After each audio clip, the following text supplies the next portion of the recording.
Hey everyone, how the hell are ya? This week I had a special request from Maria. I'm not going to use her last name for confidentiality purposes, but she wanted me to make my Stromboli, and that's exactly what we're going to do. We're going to make the dough from scratch, we're going to make marinara from scratch, we're going to load it up with the meats and the cheeses, and we're going to roll it up like the sexiest little baby that you've ever seen. Let's cook some shit! To get started, we're going to start by julienning one Spanish onion.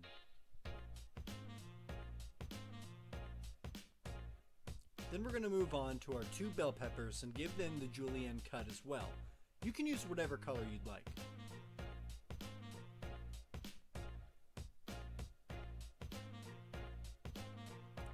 Now we're going to take 8 cloves of garlic and sliver them.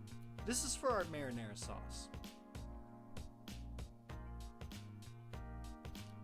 Then we'll take 10 cloves of garlic and give them a nice fine chop for our garlic butter later.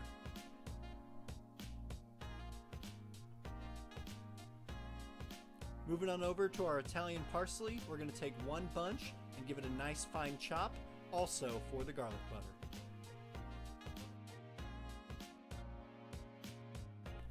If you ask anyone that knows me, they'll tell you I love cheese. I really shouldn't because I'm lactose intolerant, but that doesn't stop me. We're going to grate 8 ounces of fresh, quality Parmesan.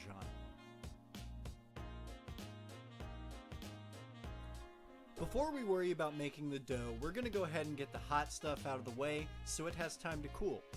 We're going to sweat off our peppers and onions just until they get a nice light color on the outside. Season them generously with salt and pepper.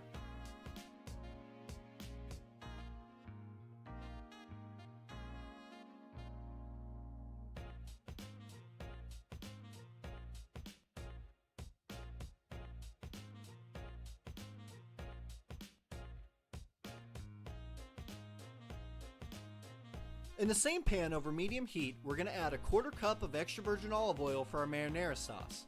Throw in the slivered garlic from earlier, but keep it moving. This is very easy to burn. We're going to take one 28-ounce can of whole San Marzano tomatoes and crush them with our hand while we keep that garlic moving. Add our tomatoes to the pan, shortly followed by 1 cup of water that we sloshed around in the tomato can. You want to make sure you get all the good stuff out of there. Now we're going to start to slowly bring it to a simmer. Add a heavy pinch of kosher salt, but be careful with the salt. You can always add more later if you need, but you can't take it away. Next, take a pinch of red pepper flakes. This is really just preference based on how spicy you want your sauce to be.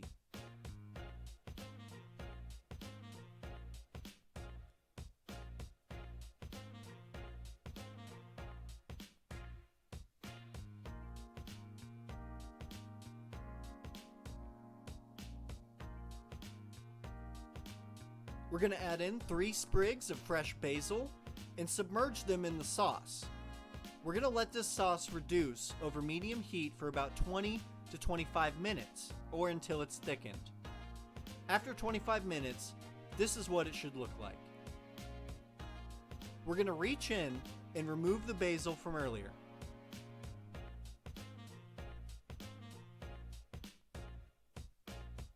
Once the basil's removed, we just want to give it a taste and make sure it's good.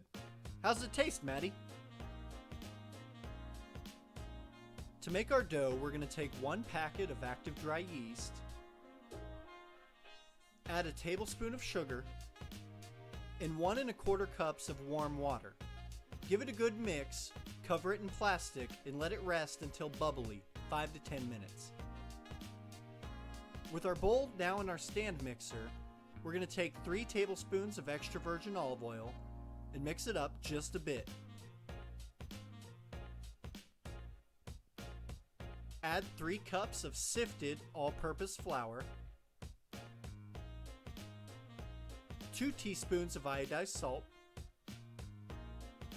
1 teaspoon of dried oregano, and we're going to mix on low speed for 10 minutes.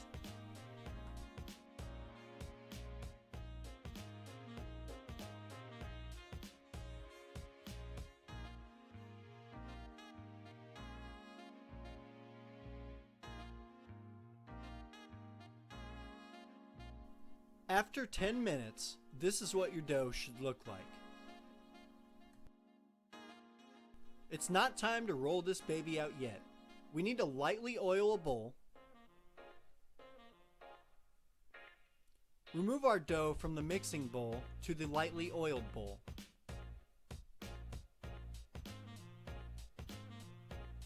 We're going to cover it with plastic and let it rest and rise for 1 hour.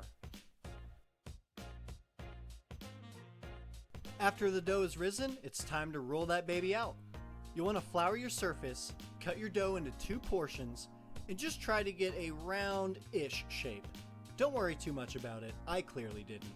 With the dough rolled out, it's time to add the toppings. You guys can add whatever you want to your stromboli. You don't have to do what I've done in this video, but I'm just adding some salami, the peppers and onions from earlier, some mozzarella, and the freshly grated Parmesan. You can do whatever you'd like, I promise it's going to be good. When you go to roll from the long end and just take your time with it, but once you finish, make sure you tuck each end before lifting it onto the sheet tray. To get our strombolis ready for the oven, we're going to use 1 egg, not 2 like I did, and lightly brush the outside of each. This is going to help it get nice and sexy while it's cooking in the oven. We're then going to take a kitchen knife and cut diagonal slits in each of the strombolis before putting it in a 450-degree oven for 25 to 30 minutes. While our stromboli is in the oven, we're going to make our garlic butter. We're going to start by melting 12 tablespoons, which is 1.5 sticks of unsalted butter. Once melted, add in our chopped garlic from earlier, and then our chopped parsley. We're going to give it a nice mix and let it simmer for about 2 minutes, salting to taste.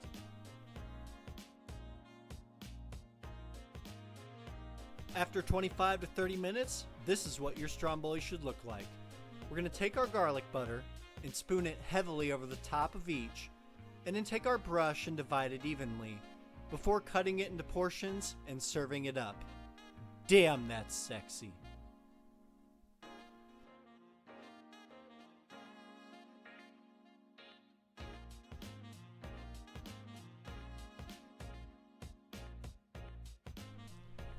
Ooh, all I can say is that shit was filling.